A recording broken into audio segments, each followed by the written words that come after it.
Hi folks, welcome to today's color process video.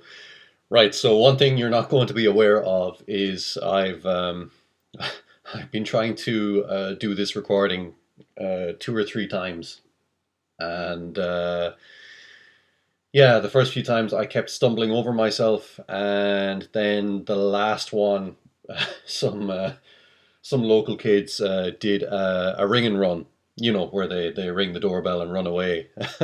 So when I opened the door, I just stood there for a few seconds, and off in the distance, you could see them just like peeking out from behind a wall. And like just before they peeked back in again, I just kind of nodded my head with a little grin on my face and said like, "Well played."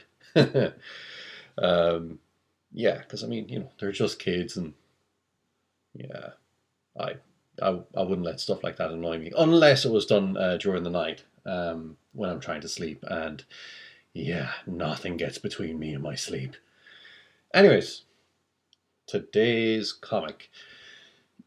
Yeah, so obviously with the nature of how the comic was drawn, like the comics from last week, the one with the guy and his head is kind of slithering off, and the Robert Fett comic. I used the light box to draw this one, and yeah, obviously I was very, very intentionally with this one going for a repetitive look to the line work, and I also did that with the colors. As with the other two comics, yeah, I just felt that it was fine as it was, like just keeping the same colors throughout. But thankfully, with this one, there's the sudden change of the window and door being introduced in the final three panels. And while in the original line work, I didn't give any indication as to there being, lighting coming in through the window or anything like that. I thought it would change things up a bit, make things look less repetitive to have this like shaft of light coming in through the window, which was it's a really simple effect. I used in fact I used a similar effect with the Robert Fett comic as well, where similarly there's like a shaft of light coming in through the window in that one too. And what I do to achieve that is I take the base background colors, I duplicate. Pardon me. I duplicate that layer uh, on my Mac. I press Command J. On Windows, that would be Control J in Photoshop.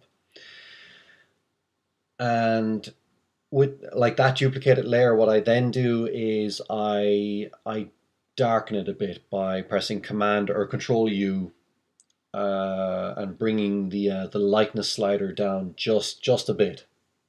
And then it's simply a matter of taking the polygonal lasso tool, and I select the top corner of the window, and I just bring I just like draw out a straight line at an angle from the window, surround the outside of the panel, and then bring the line back up and connect back with the original point at which I started. And then it's just simply a matter of pressing backspace, and boom, that cuts out that chunk of the darkened layer and shows the lighter original layer beneath.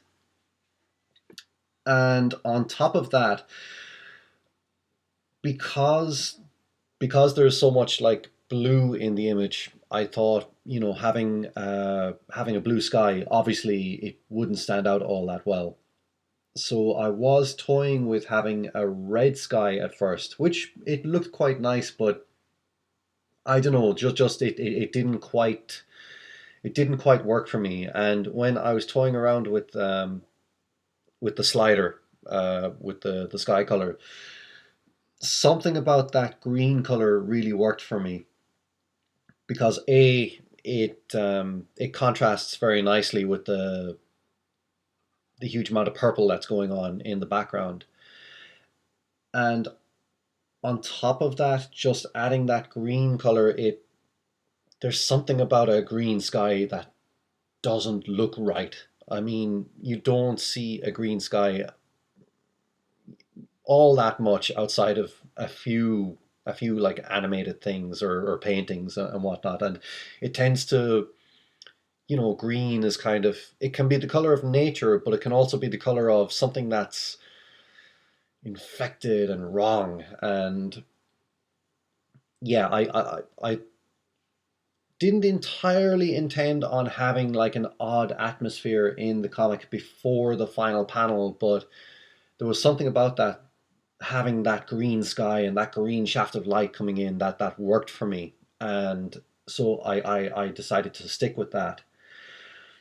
Oh, and speaking of the green shaft of light, again, that was a really simple matter of taking the bit of the original background layer that's visible thanks to those parts of the darkened layer being cut away. And what I did was I selected those areas, and then I pressed Command U, Control U again if you're in Windows, and I selected I used the dropper tool to select the color of the sky. And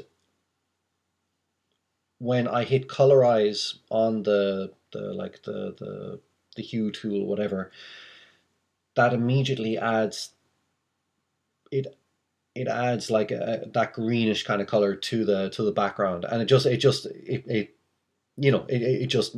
makes the light tie in more to what's coming in through the window. Like it's just a simple little trick, and it's it's a handy way of getting across lighting in a very quick manner. Right. So beyond that, another thing I did in the last three panels, just to add a bit to that light, was I created a new layer above all the line layer and whatnot, called bloom. And what I do is I use this is a trick I use to get across, just better get across like lighting that's like intense lighting that's behind the character. And what I do is I, obviously, with my character's head being up against part of the window, there'd be some light would be kind of bleeding through, on top of the character himself. So what I do is in the bloom layer, I take the what am I trying to say? I take the lasso tool, the non-polygonal version, the freehand lasso tool. I add a 20 pixel feather to it, and then I very carefully, it's not too hard, but still, I very carefully freehand a selection around the bit of the character's head that's up against the window, and then I do a loop and complete that selection. And then it's just simply a matter of, I take I select the color from the window, and then I press Alt Backspace, which fills my selection with that color.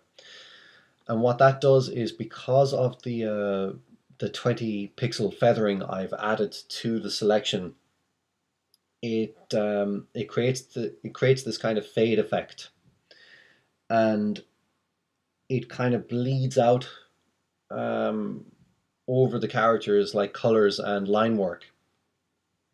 But it can be a bit too strong when I leave it at 100%, so I often dial it back until it's just visible, so that the effect is there, but it's not entirely, it's not in your face.